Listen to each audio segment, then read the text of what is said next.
And we are now recording. Okay, so first of all, as I've already said, I want to kind of welcome all of you to the Global Studies Institute. The first things that we're going to do is kind of do an overview of the program, just so you understand what to expect here in the next 8 weeks. So can anybody acknowledge with like a thumbs up or something that you can see the PowerPoint? I would appreciate it. Thank you, much appreciated. Tried to make it pretty, but you know, it doesn't always work out that way. So our first thing is just to kind of go over really quick that the requirements for the Global Studies Institute, you're going to do the self-paced 30-hour program with the Global Studies, the Global Perspectives through the Narratives of Ireland. And then you're also going to hopefully attend at least 4 of these seminars. At the end of this activity, I will put up a QR code and a link so that you can go fill out a Google Doc to acknowledge that you participated in this event. So this is the schedule that we have going so far. I'm still working on getting our guest speakers. A lot of people have to go through either government approval or specialized approval in order to talk to us. So I have some booked already. We have next week, we have education, teaching ESL and the Peace Corps. The 18th, we don't have booked yet. We have human rights and social justice from a Saudi fellow for June 25th. July 9th, we have the ambassador in residence for the U.S. Department of State through Atlanta, and the Irish Consul General coming to talk to us about diplomacy and working for the U.S. Department of State. The 16th, we have the director of the Global Health Program and the Sparkman Center of Global Health from UAB's School of Public Health to come talk. Some of the other topics we're working on are area studies, engineering, allied health and nursing in a global context, and working for international corporations and business. So that's kind of where our schedule is emerging. And as this finalizes, I will let you know, and you will get a weekly link. All of these will be recorded. So if for some reason you are unable to make the event, you will be able to still follow up and still get credit for the seminar, especially if you don't want to miss one you're particularly interested in. So just to check in, are there any questions so far? This PowerPoint, I will make it available later to everyone. I will, yes, I will send it to you. The other thing, we are going to be talking about the Gilman Scholarship today. That is a lengthy discussion. So if anyone wants to stay after the regular seminar, I will be talking about more in depth about the Gilman program. But yes, I will. So I'd like to introduce our first speaker. She just popped in. A lot of you have already seen her face. I'd like to introduce Dr. Niamh Hamill with the Institute of Study Abroad Ireland. Niamh, are you here with me? Let's see. I think I have to make her unmute her. Hold on a minute. I'm sorry. Oops. I'm working on it. Okay. I think I've got you now. Yeah, technology, always a fun, friendly partner. Well, keeping an Irish woman quiet is even harder. So, you know. It's lovely to see so many people here. And there's people I recognize as well, which is really great. Hi, Wendy. Yes, hello, everybody. And thank you so much for doing this program. And if you haven't started it yet, well, it'll be my face that you'll be looking at for the lectures. So the classes come live from your Ireland campus, which is where I am now. It is 6 p.m. on a Friday evening in Ireland. And we filmed all the lectures inside and outside around the space and the scenery so that you would feel when you do a lecture that you are actually coming over the Atlantic and into my classroom. And so I hope that you really enjoy it. I hope that you can understand it because, you know, you have such a beautiful accent and we don't have any accent at all. So, you know, that's a little joke. And there's a couple of things I wanted to say. I'm actually going to set up a few opportunities to Zoom on Monday. And I don't know, has that link gone out yet, Stacey? No, I'll be sending it out after today along with other materials. Okay, so some of you will log on to the platform really easily because you're used to this, and all it is a link and you hit the ground running. There might be others who find it a little bit tricky. So anybody who wants to have a chat with me before you start the program and talk about the assignments or how you upload them or what we're doing, then there will be 3 slots available on Monday. There will be a sort of a morning, a lunchtime, and an afternoon. And so we can have a longer conversation. I'm only dropping in here to say hello. But really what I want to do the most is I want to congratulate you, because any form of a program that compares different cultures makes you smarter. This is for your resume. This is for you to show your employers, look at me. I have actually looked into the world. And that's what they want to see. And it's a really, really smart thing to do for your summer. So I want to congratulate you. I want to tell you that you're all stars in my book for doing it. I also want to thank Stacey so much because she put this all together on her end. I want you to encourage you to enjoy yourself. The assignments here are very simply video uploads. It's like sending an Instagram or a TikTok to your best friend. Think of me as that friend. And every time you do a class, you're going to show me your response and just do a little video. And let's have fun with this. Because if you were coming to Ireland on a study abroad trip, we'd be having fun. Trust me on that. And I hope that down the line you will do that. But this is our way of kind of doing a virtual program together where I bring you over here. I show you my life and you tell me a little bit about yours. And it's that simple. There's nothing difficult or complicated or challenging. This is just enjoyable. So congratulations for taking it. To all of the people in Alabama and California, which are my 2 favorite states in the world. That's where I always love to go. And I am always accessible on email. You can contact me really easily. So I know you don't know me now, but I am your class teacher. And by the end of this sequence of lectures, you'll know me. You'll know all about Ireland. If you have an Irish background, you'll understand it. If you don't have an Irish background, I know that you're going to find stories and narratives in the Irish experience that you will have wherever you come from. African American, Hispanic, Native American, Polish, German. We all have stories because we're all human, and a lot of those stories are more alike than you might think. And Ireland is beautiful. I'll bring you to some really nice places, and I'll show you where the fairy folk live, and you need to know that. So that's all I want to say for now. We'll send you out the dates for Monday. We'll give you 3 options. If you can't do any of them, we'll record the Q&A and send you a link. But if you can just come along and say hello, that would be great. And then you can get started with your program. Easy to email, easy to find me. If there's any, this is all technology, all of this platform stuff. So sometimes links go wrong, but we have a standby technician called Aidan who will just persevere until he gets it working for you. So nothing to fear, everything to look forward to. Have a fabulous weekend, and I hope I'll see most of you at some stage or other on Monday. Bye. Thank you so much, Niamh. We appreciate you. So I would now like to turn this over to our first guest panelist. This is Cameron Durham from the University of Alabama at Birmingham. I can't even say my own town's name. Cameron, thanks. Can you unmute yourself? Hi, yes. Thank you so much. I'm so excited to be here and share a little bit of information. So let me share my screen really fast so you guys can see. Presentation we've put together. All right, can everybody see that okay? Okay, great. So like Stacey said, my name is Cameron Durham. I work for the UAB Education Abroad office. Our office also encompasses the UAB Passport office here on campus. So I'm going to talk a little bit about passports and a little bit about study abroad. So like I said, just to give you guys a background, our office is both the student side and the public facing side.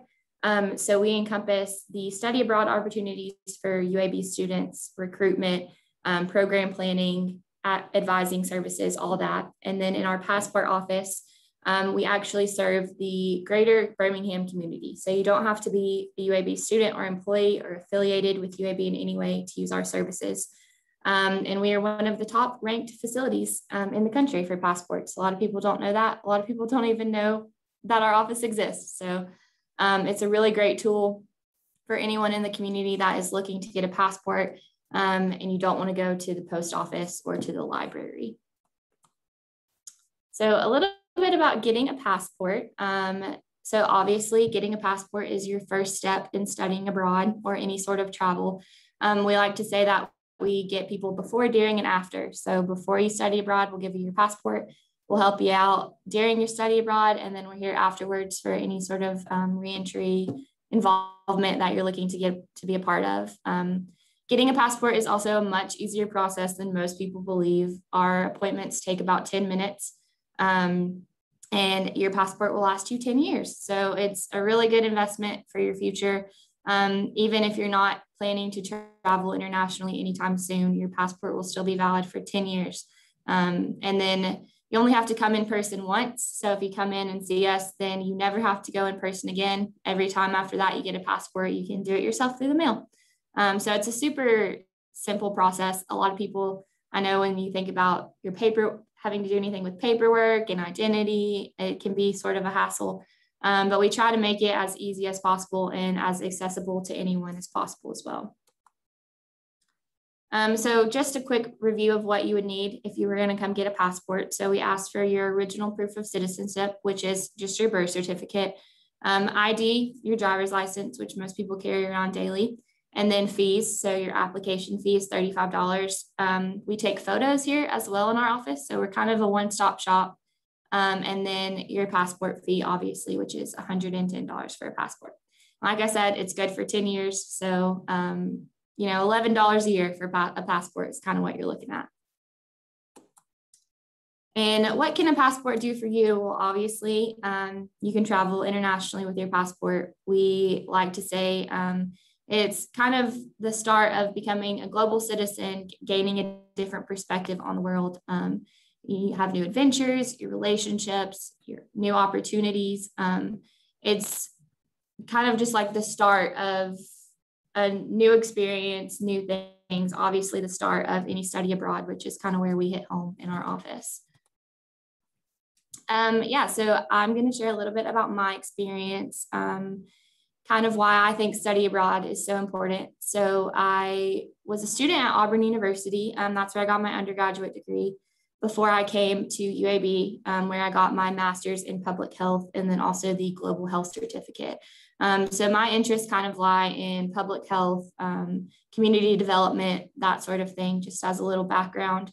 So in the summer of 2017, when I was doing my undergraduate at Auburn, I studied abroad in Port Alfred, South Africa, which is a really small town on the Eastern Cape. It's about a 10-hour drive from Cape Town, which is probably the most well-known city. I studied community development and disaster management. So kind of what we did was we took classes at a local university, and then each group of students got assigned to a different place in the community where we did environmental risk assessment. So physical risk, social risk, and just like overall well-being of this community center. In 2012, Port Alfred actually experienced really terrible flooding. And when I went in 2017, a lot of organizations were still trying to recover from that. So that's kind of where we came in. We did assessments and then identified certain risk factors, such as like if there was a fire in this place, is there a fire extinguisher? Is there enough doors for everyone to get out? That sort of thing. And then we would present to the community on our assessment and ways in which we could help. It taught me a lot about the importance of community engagement, going into a community and not necessarily saying, what can I do for you, but what can you do what can we do for each other? What are your problems? And let me understand how you live and understand what you need rather than just throwing ideas at people, let them kind of tell you what they need. You'd be surprised, at least I was, at how wrong you can be when you think about international situations and your idea of what people need. And then when you get down to the nitty gritty, what actually is important to them. So this was kind of a catalyst into my career, into my MPH. Obviously, I still am in the international education field. And this also got me 12 credit hours of my undergrad. And then also it fulfilled an internship requirement, which I had. So it's great. Aside from academics, I had a lot of really great times. I went bungee jumping, got to see a lot of different animals, met a lot of great people who I'm still in contact with. So that's my little testimony about study abroad. Yeah, and so we like to say that study abroad is more than just study abroad. You build relationships both professionally and personally across cultures, which is a huge skill to gain. World experience, educational and life lessons. So you're in the classroom, but you're also navigating new cultures, new people. You're learning how to do things independently, adaptability, flexibility, obviously exciting new adventures and once in a lifetime opportunities. I always like to tell my students that I talk to that for a study abroad on your resume, you're proving that you can do something internationally, which in turn improves that you can for sure do it domestically. You are accomplishing all these goals in an international and a cross-cultural setting, and you're skilled to come back home and do it as well. And we also like to talk about traveling responsibly. So of course, with COVID, we've all been hit really hard. We focus and we try to build programs that are sustainable and that are focused on the community. So like I mentioned before, working with community members and having our students do programs that are sustainable and long-term that are really going to help both parties involved. So I would say when you are considering starting abroad, just consider the impact of your program. For me, I know that, different cohorts are sent to the same location I went to every year. So the work that I did was then built upon by the cohort that went in the fall. Traveling responsibly, sickness, just making sure that you're safe, that you're traveling, even if you're safe, that the people you travel to, you will keep them safe as well. Being mindful of your host country's culture, and then having an open mind to new experiences. These are obviously all things that you know and you learn more about as you study abroad. So if you're interested in studying abroad, we always say think about your goals, so your educational goals as well as your professional goals. That's kind of what I did.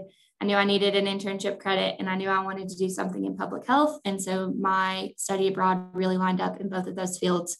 Consider your options. I put our link to our website there so you can see all the options that UAB has. And if you are considering transferring to UAB, the first step would be to just email us, tell us a little bit about yourself, and you can set up a meeting to talk to one of our student advisors. They're all really great. They all are very knowledgeable. They've all studied abroad. So they have personal anecdotes to share as well. And then I just put my contact up here if anybody is interested in passports. So if you want to come get your passport, that's our email, Education Abroad email, and my personal email if you have any follow-up questions that we don't get to today. And then this little QR code in the corner, you are welcome to scan that on your phones. It's a link to our online Education Abroad brochure. So that literally has basically all the information that you could ever need for study abroad. Yep, I'll stop sharing my screen now. Well, thank you so much, Cameron. Really appreciate that. Cameron will be hanging around to the end. If you can save your biggest questions for the end, we will be coming back around to any questions you might have. So at this time, we're going to shift to Grayson Murray. Grayson, as I have told y'all before, is an alumni of Jefferson State. She's at Birmingham Southern College now, and she was the first recipient of the Benjamin J. Gilman Scholarship for a community college student in the state of Alabama, along with Jawan Bearden. So she has that claim to fame, and now she's a Gilman ambassador. And Grayson, can you unmute? Yes. Okay, so go ahead, take over. All right. So Stacy's introduced me. A little more about myself. I am not a traditional student. I was 23 when I went back to school at Jeff State to do my associates. And so that was kind of, I'm different than the normal student. And I knew that now going to college, I'm trying to get any experiences I can. So I was pretty open-minded when the opportunity for study abroad came along. When I first heard about it, I knew I wanted to do it, but I didn't really know if I could financially work out the kinks. And Stacy was my orientation teacher at the time, and she helped me. She told me about the Gilman Scholarship and helped me with the application process. And getting that scholarship enabled me to go to Guatemala in the summer of 2019. I went to Antigua, Guatemala, which is a UNESCO World Heritage Site. And it's colonial setting that there's so much history. There are 5 volcanoes in the area. I would have never thought that I'd travel to a place like that, especially for my first time out of the country.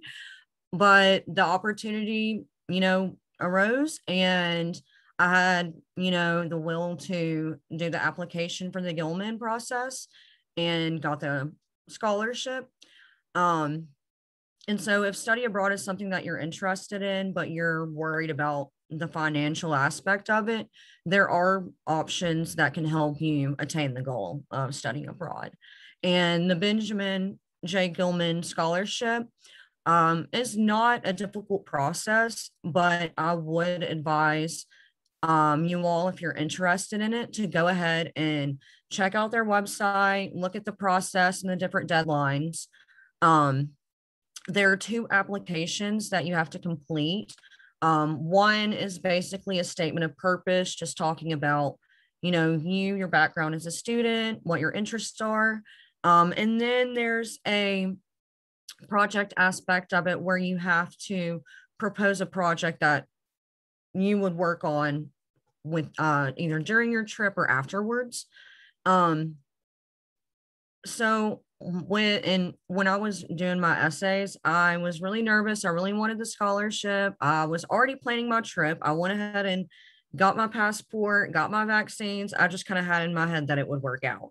Thankfully it didn't. But Stacy was really great, and everyone that helped me read over my essays every time I sent it to them. And I am open as well. If any of you, start working on your essays and you would just like, second opinions, I'll drop my email in the chat. So you guys can always reach out to me. Or if you have any more specific questions about the Gilman process. So my travel abroad experience definitely opened my mind to different opportunities and career prospects that I wasn't really, I didn't have available to me prior. I come from an accounting background. I still do my accounting job part-time, and it is not what I wanted to do career-wise. So that's what kind of that curiosity of what I really wanted to find as far as my passion kind of, I think, led me to study abroad. And the experience of seeing the different culture, speaking with different people from a new place, it really, opened my eyes in a new way to the reality of what they're going through down there. It made me look at the immigration crisis in a more realistic perspective. And it really just touched my heart, seeing the way that the people there live on, means well below what is custom in the US, but yet there's still such a vibrancy and, liveliness throughout any area that I traveled through, that it really made me want to travel even more and learn more about any and all cultures. So definitely gave me the travel bug. And kind of, I was just planning on getting my associates, but doing the travel abroad made me realize that I did want to continue my studies. And so I transferred to Birmingham Southern, and I've continued learning Spanish. I think if I had not gone to Antigua and got to use the Spanish that I had been learning, I wouldn't have decided that I could do it as a minor.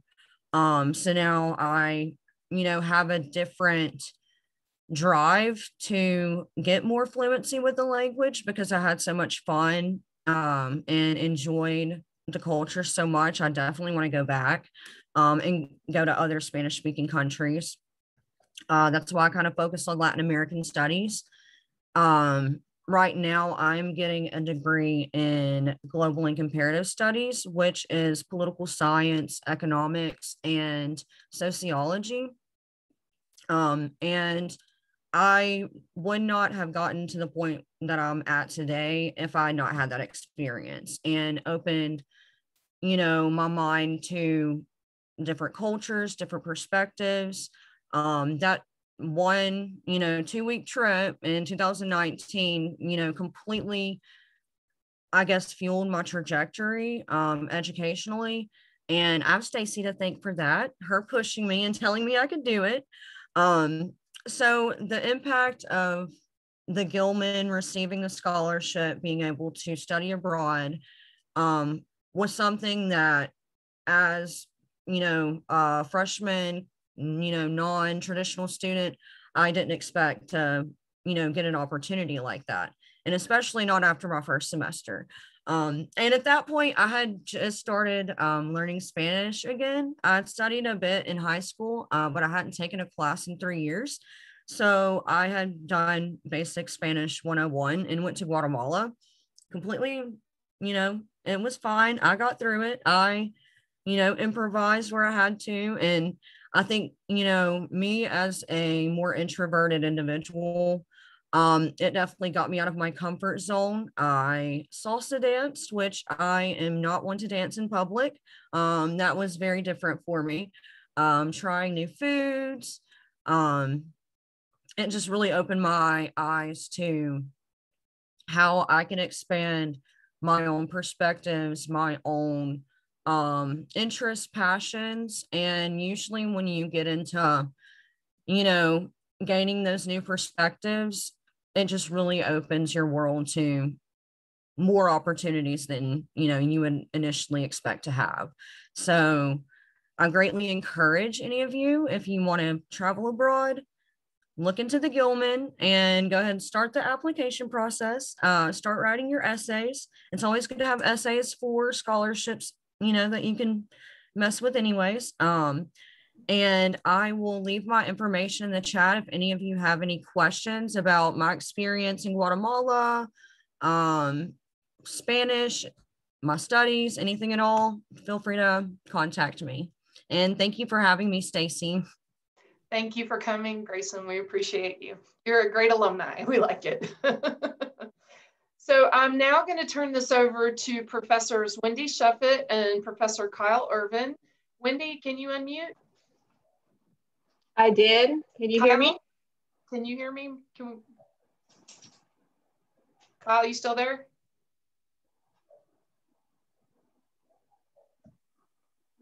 Oh, I hope we haven't lost him. We may have lost him.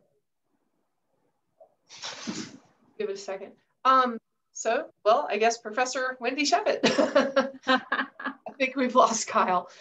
Technology, our best friend. So, well, and again, just so any of you who are interested in talking about the Gilman, we're not going to elongate the seminar for this, but after all the questions and answers, when we stop the seminar, I will be offering time, and I have a presentation if anybody's interested in learning more about the Gilman.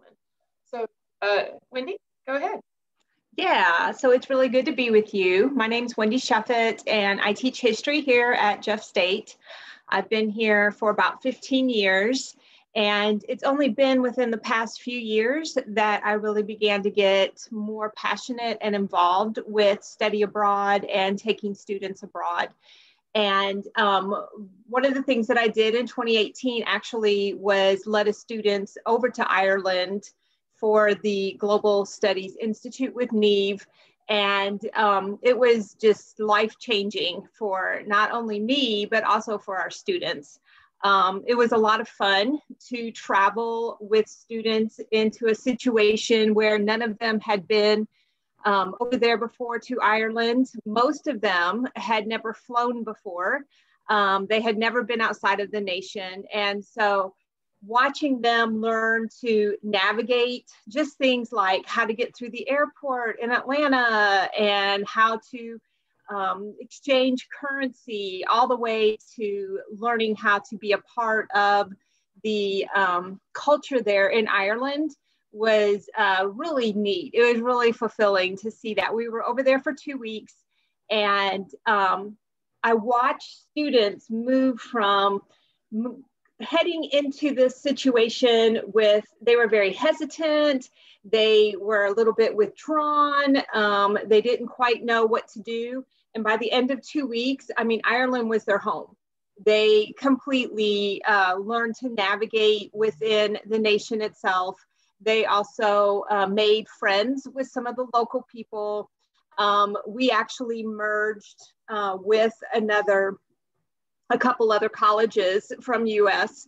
And so they made friends through that merge, but we also were able to make good contacts and good friends with those that were part of the Irish actual nationality. And so that was really neat to see. Some of them talked about wanting to go back, and they also talked about, a couple of them actually talked about wanting to move there. I mean, it was so transformative for them. And just as Grayson was talking, I was like, yeah, because that's what I watched with my students. I watched them go from real hesitancy to like just growing in this self-confidence like I had not seen before. I watched them learn about Irish cuisine and about the Gaelic language and how to navigate what Northern Ireland was like and how to navigate as we moved into Northern Ireland, as we talked about the civil rights movement that took place in Ireland and how it mirrored our civil rights movement here in America. And of course, our group was from Alabama. And so we very much were part of the history aspect of the civil rights movement. And so you saw those parallels. And so it really helped you learn that our history here and what we live through here isn't just a myopic kind of history where it's just America and we're just taking care of things here at home and I'm just doing my thing. But what we do here has international implications. And I think that was one of the biggest things that impacted me was recognizing again anew just the international implications that you have as an American, and also our responsibility to be able to connect with and provide for and learn from other cultures. And so that was really neat to watch students develop and grow in that way, be pushed outside of their comfort zone, eat new foods, go to historical places. We surfed in the Atlantic Ocean, and that was crazy. We went to some castles, we took some boats out to some islands, and went to this super old monastery. And so it was just a really good time for us as a group, but also just exposure internationally. And so that got me the kind of travel bug with wanting to take students even in more diverse types of situations. And so we had planned and we had on the books an Italy, Greece trip in 2020, which got canceled because of COVID. And so we are now resurrecting that trip for spring break 2022. And we are taking, I'm leading a group of students over to Italy and over to Greece. We are going to be traveling throughout Italy. We'll be going to Florence and to Rome, Sorrento, which is just this beautiful area in Italy as well. We'll be hitting some of the historical aspects, such as the Colosseum and Trevi Fountain and those kinds of things, but we'll also be just pouring ourselves into the local cuisine and the local culture. And so that will be part of our Italy portion of our trip. And then we take a ferry over to Greece, and we will be going to Delphi and Athens in Greece. And so this is going to be just a really fun spring break trip, just a getaway trip. There's no studies involved, no assignments, and yet you're still able to go out and experience the world. In terms of study abroad, though, professor in psychology, Ms. Bonner, and I have paired up, and we are leading a study abroad in 2022 to Japan. And this one is just kind of blowing my socks off as I am working to navigate to pull this thing together. We are going to spend 2 weeks in Japan. And so this is where that Gilman Scholarship comes into play. This would be a great opportunity to begin applying now for the Gilman. We are going to be offering this through several means of classes. We will be offering it through a World History 1 and a World History 2 class, as well as a general psychology class, and then most likely some kind of contemporary studies types of class. So we'll have several opportunities for students to, you know, if you already have your general psych credit or you already have your world history credit, you can sign up for it through another means. But Japan's going to be one of those things where we will be going to Tokyo and Kyoto. We will be hitting some of the museums there with Hiroshima. We will be participating in a tea ceremony. We will be eating local foods. We will have some time, free time, to be able to go out and just experience Japanese culture. Thankfully, we will have a tour guide with us who is going to be able to navigate the language barrier. Japanese is not a language that I'm very familiar with. I'm going to get my Duolingo app though and start, you know, trying to learn a few things where I can. But part of this Japan trip is to really challenge us outside of our kind of Western comfort zone and get us into the Asian worldview and into the Asian sections of the world. And one of the first things that you're going to notice is just that huge transition of a worldview. Our worldview is very much shaped by the West. Of course, most of us grew up in the West. When you move into other areas where they have different worldviews, where they view the world differently, where they view their place in the world differently, it challenges you, but it also expands you, and it helps to develop not only intellectually, as Neve was talking about, but also just culturally and as a person. I mean, just as a human part of this planet. And so we will be immersing ourselves into some of the Asian worldview while we are in Japan as well. So I'm really excited about that trip. We're putting together our final details on that. And so if you would like information on either one of those trips, the Japan study abroad and or the Italy-Greece trip, please feel free to email me. I'll put my email in the chat box, or you can also email Stacy, and we will send out all of the information that you will need. It's a great way to get some stamps going on that passport that we talked about in the very first part of our session. So we found Kyle again. Kyle.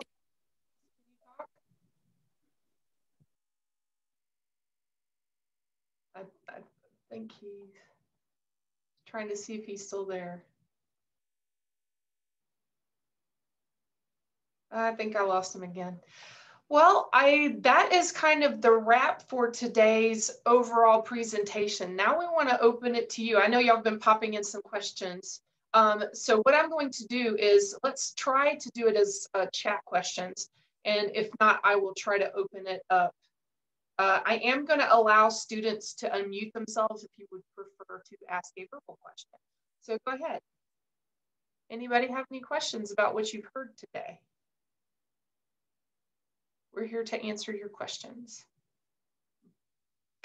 Reliving all these discussions makes me relive mine. I did study abroad in Russia, and I went over there knowing how to only count to 5. So that was fun. So it's, you know, this is all an adventure, and hopefully we can help you all navigate that to start taking your own adventure. Karen, you muted yourself. Go ahead. Yeah, thanks. Hi, everybody. It's Karen here in Oakland. I think it's really encouraging to think about going to countries without necessarily speaking the language, and to understand that we can get by with, you know, our facial expressions, our, you know, generosity of spirit, and it's usually reciprocal. And it's also really exciting to think that we could learn a little bit of the language either while we're there or just before we go. to make our experience that much deeper. So it's really good, Stacy, to hear that you only could count 1 to 5 in Russian. You know what I mean? Sometimes we let the lack of a language keep us from going and exploring places. And I think it's really important to be reminded that the opportunity is there. I think that's a very important point, Karen, because, you know, the thing is that especially with an organized trip like this, there is no expectation that you have the language.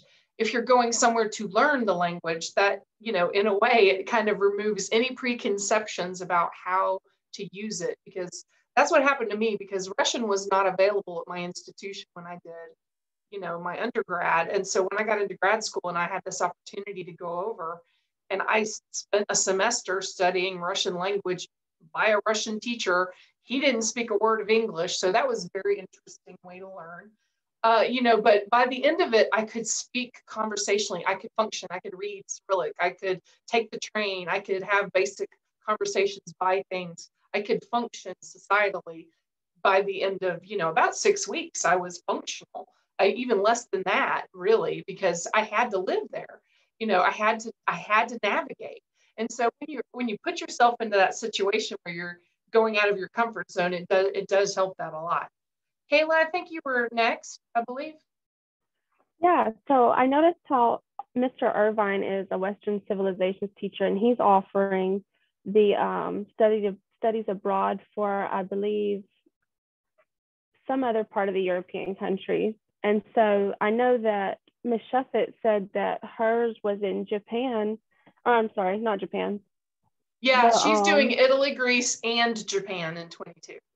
One is spring break and one is a summer trip. Okay, so would the Japan be summer? Yes. Okay. So we have 3 proposed trips for the summer of 22. We have Japan, which she already mentioned, Costa Rica for Spanish, and there is a proposal. And now all of these are not finalized yet, but these were the ones we were supposed to have done this summer. So they're trying to move them to 22. There's one that they're going to live in a castle in England that was a site for Harry Potter. So you could live in Hogwarts for 2 weeks. So basically, so that could be fun too. That it would be fun. My question is, would Mr. Irvine and Mrs. Shuffett's abroad trips, would they be on the They're same overlapping. time? Yes. Yeah. Most of them are running in May. Because we're trying to do it in the mini term, because a lot of students like to do it as part of the mini term so they can still do the summer 10-week. And those of you who are from California, you should look at your Peralta district study abroad. They do have different programs that are possibly accessible for you. Drew Gephardt is the contact for that. You are more than welcome, even from California, to participate in Jeff State trips, but you do have also your regional study abroad programs through California. And a lot of the four-year institutions, like Cameron can comment on this, a lot of the universities will let community college students participate in study abroad. And there are programs that are out there that are independent that you just sign up and do them. But if you're trying to get credit that'll apply to your associate's degree, doing faculty-led or programs that are directly approved by your institution often give you the direct credit you may be seeking. It just depends on what you're trying to do. And that's where you can talk to your study abroad coordinator at your institution. For Jeff State, that's me. Or you can talk to the faculty who are leading the trips. I hope that answers your questions, Kayla. The other trip we have for spring break is Iceland for 10 days. By the way, that's it. That's all we've got right now. Who else has questions? Anybody else? Or you can put them in the chat. Grayson, someone's asking, what is the degree that you're doing? I think you said comparative and global politics. Yeah, it's called the GCS at Birmingham Southern. It's Global and Comparative Studies. And I'm taking classes focused around sociology, political science, and economics. And, you know, I think with more, you know, a different degree, the classes are usually more similar. So I will be honest in the fact that it is kind of difficult to, you know, go to 2.5 hours of Spanish and then go to economics and then go to political science classes. I really like setting up my classes to where in a semester I will do like 2 political science classes, or I'll kind of double up in a certain area. And that's made it easier for me to kind of focus and, you know, comparatively analyze aspects from the different fields that I'm studying. And I think that's what I'm getting out of my degree at this point. I'm able to, you know, study, you know, areas in different fields that I'm interested in. For instance, my political science classes have been mostly focused on Latin American studies. This past semester, I took comparative politics and I took politics of Mexico and Central America. And now it's getting to the point where the classes kind of start building on each other. The things that I'm researching, the things that I'm reading into and using for my papers. And with how I went to Guatemala and, you know, got the confidence to continue my Spanish studies, it is difficult. I have to study a lot to get through my Spanish classes. At this point, they don't speak any English. I have to respond in Spanish. For my final, I talked to a girl from Honduras for 30 minutes. I would have never done that. So, you know, and I did it. It was really interesting. And now that I'm getting deeper in my Spanish studies, I can do research with Spanish literature, you know, from a sociological perspective or a political science perspective, and compare that to what I know about, you know, domestic affairs here. And I think that it allows me to go more in depth with the things that I'm researching. In January, I did a mini term on national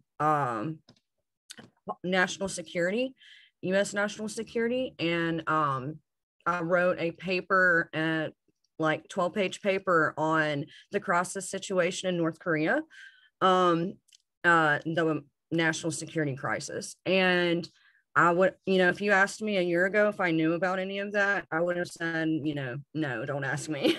But now I can, you know, send you a ton of literature and, you know, different things. And I've learned how to, you know, look at different indexes. So, you know, if you're interested in all kind of different places, I definitely would consider looking into the GCS at BSC.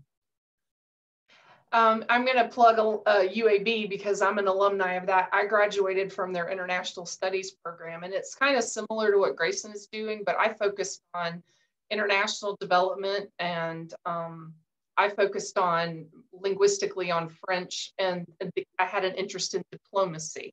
So that's a different focus. So there are different aspects. So a lot of the ones that you see out there, they're called different things, but they have similar connectivities. Usually they involve things like geography, political science, history, a lot of social sciences, sociology, because sociology you're discussing and learning about demographics and areas and how groups work together. A lot of those things work together, but they can call you back. It's called global studies, international studies, area studies. It could be focused. And we will actually have one of our topics. We're going to have an area studies specialist from the University of Illinois, Urbana-Champaign. I haven't got her on the schedule yet, but we're about to. So there will be more investigation into that. So if you want to ask some specialists, there will be opportunities as these seminars come out. Stacy, I'm back. Go ahead, Kyle. Hey, we lost you. I'm having computer problems. So anyway, my browser went down and I was able to bring it back up, but I don't know. Well, could you give us a little bit of your perspective that you were going to tell us about your experiences with your students for study abroad? Yeah, well, my name is Kyle Irvin. I want to thank Stacy for inviting me here. Stacy is a treasure at our campus, as y'all are probably gathering now. She's taken the bull by the horn, so to speak, and has really revolutionized the things that we do at Jefferson State. So I appreciate her so much. And Wendy is a great colleague, and she has such a broad perspective on things that I learned a lot from her. But I teach Western Civilization and World Civ at Jefferson State.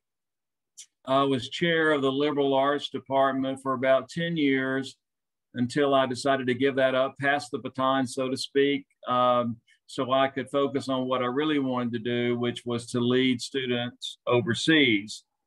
So we've been to Italy, Greece, France, Spain, Austria, and Ireland. So I did the same trip that Wendy did to Ireland that she talked about, and it truly is a great experience. My next trip next March is to London, Paris, and Amsterdam. So that will be my 4th overseas trip, and each time it truly gets better. So I'm really looking forward to that. My trips are typically short trips, around 10 days or so. But it gives students a taste of study abroad, and from that experience, they can find out if they want to pursue it more long-term. So some faculty make their trips as part of the course, and that's what I did with the Ireland trip, but most of mine are more enrichment and experientially based. So students get to see sites that most of them have only heard about or maybe read about, and experience different cultures, which is obviously rewarding. So they come back with perspectives and experiences that influence them in a myriad of ways, such as their career path, their worldview, their self-confidence. All these things are affected by going abroad. So it truly can be a defining moment in a person's life, and it impacts them for years to come. I'm going to give you a couple of quotes from students who've traveled with me just to kind of give you a perspective, their perspectives. Overall, I learned more about myself in that one 10-day trip than I did in my first full year of college, because of the unique space in which I learned, experienced, and spent being exposed to other cultures. Another one said, the balance between education, fun, experience, history, culture is incredible. And you get a little bit of everything: city, chaos, peace, beauty, innovation, ancient ruins, modern art, and the list goes on. So what we try to do is strike a balance between planned activities and free time so students can explore on their own, which they really enjoy doing. So let me give you just a little bit of information about Paris. I've been to Paris a couple of times and we're going there again but we will spend time at the Louvre Museum, which traditionally is seen as the most famous museum in the world. So you get everything from the oldest law code written, which is the Code of Hammurabi, to Da Vinci's Mona Lisa, and everything in between at the Louvre. And you could spend probably 2 weeks there every day and not see everything at the Louvre. But we will be there and at least get to experience some of that famous museum.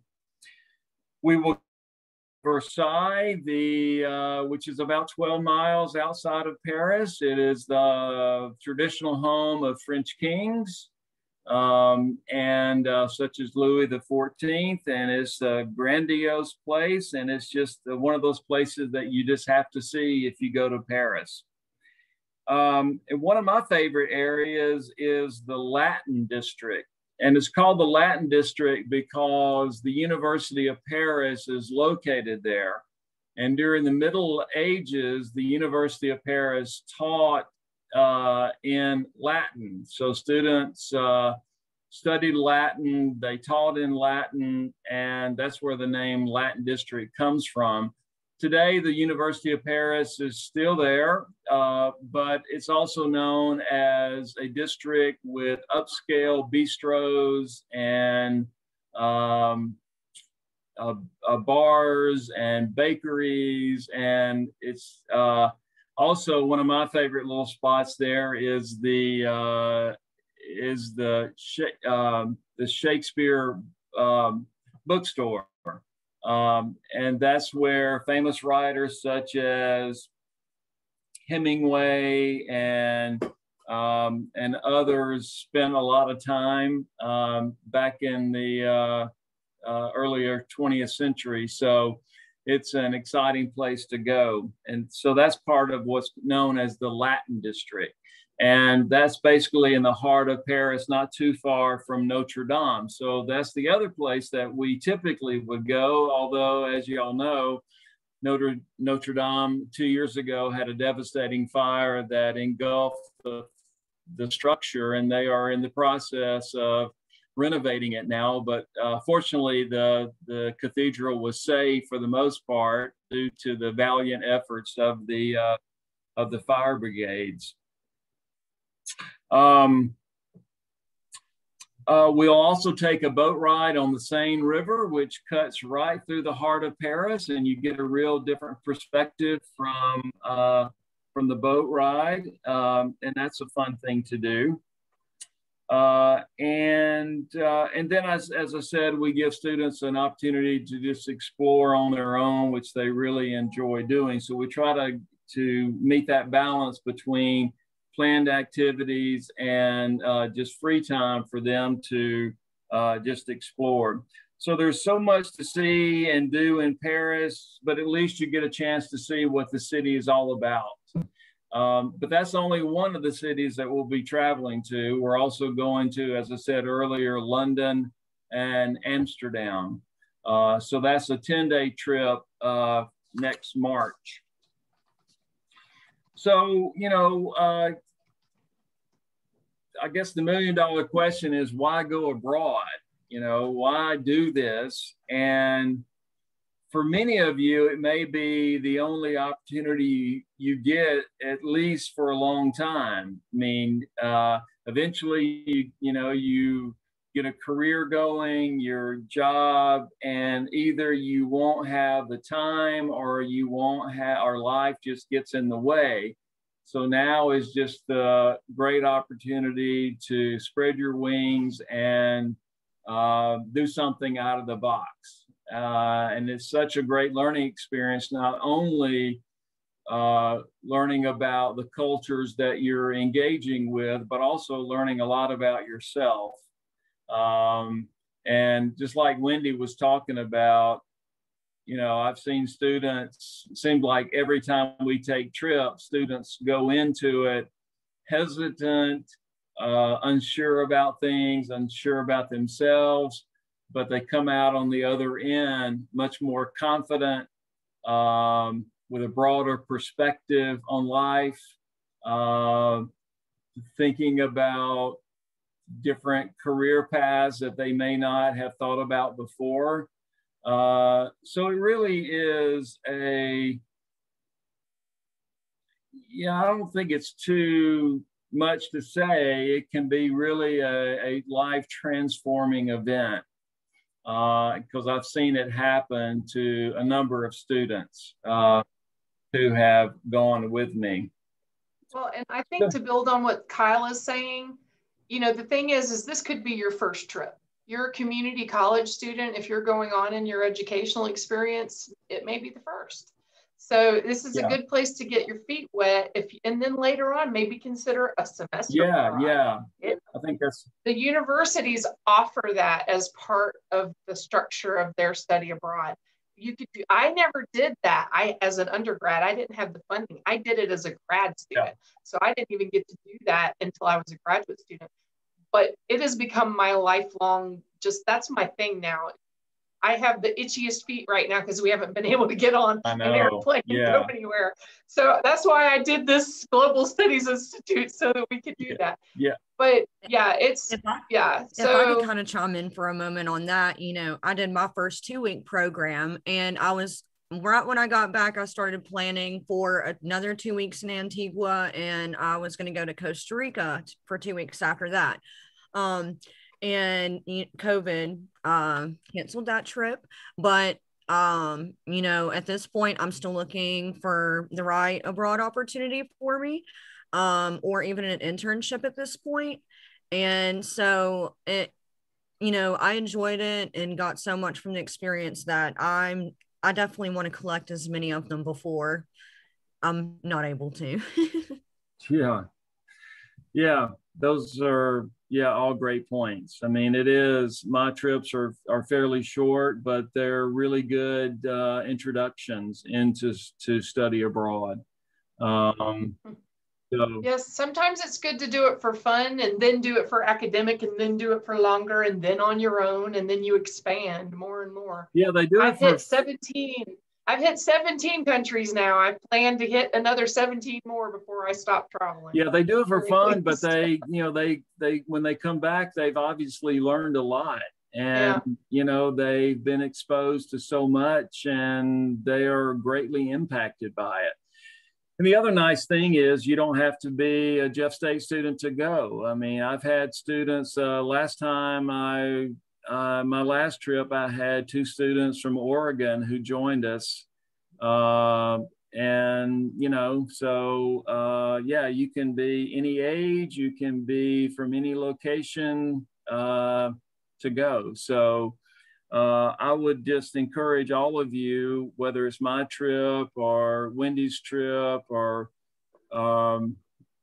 wherever, to take advantage of the opportunity and seize it. And I think you'll greatly benefit from it. If you're interested in my trip, my email is kirvin, IRKIRVIN @jeffersonstate.edu. Pretty simple. But I can give you more information about my trip, and I would love to see. I usually have around 20 to 25 students who go, so I usually have a good group. This year I have I think half a dozen signed up, so we're kind of on that path. I've been wondering how it was going to go since we're just coming out of COVID, but I think some students are itching, to to experience life again and to break out of this sort of cocoon that we've all been in. So anyway, Stacy, thank you for the opportunity. Yeah, I threw your email into the chat because I know you can't right now. So, and also all of their information on their trips, we will be updating the Study Abroad website. So if anybody wants to, some of the information, I believe for Italy, Greece, and London, Paris, Amsterdam, and Iceland are already on the website. Japan, England, and Costa Rica will be coming out shortly, I hope. To get on the website. So if any of you are interested in the Gilman, the deadline for application for Gilman for the early summer trips, which is all of our May trips, would be, the deadline for that is October. So if you're interested, I will be again holding a workshop right after this. If any of you are interested in hanging, I can discuss that with you. I do want to throw up really quick the QR code so that you can get acknowledgement that you've attended this session. So hopefully you can see that. Can you all see it? Anybody thumbs up it for me so that you can see it? Thank you, Grayson. Looks good. Either go to the link or to the QR and fill out the thing. Yes, I attended. And that will be your first of 4 seminars. So we hope you'll attend as many as of interest of you. Clearly, a lot of you are still trying to explore different majors for your career. I hope as we come into the next 7 of these programs that you will get more ideas about where you might want to go. Yes, I'll put the link in the chat. That's a good point, because I know not everybody can access this easily. So, yes, so there's the link in the chat if anybody needs that instead of the QR. And we will be doing this again at noon on Friday. Next Friday, we will be doing a topic on education, teaching ESL, and Peace Corps. So if any of you have questions, I will hang around for a little bit. And thank you all so much for coming. And I especially want to thank our guest speakers for coming, and I really appreciate your time.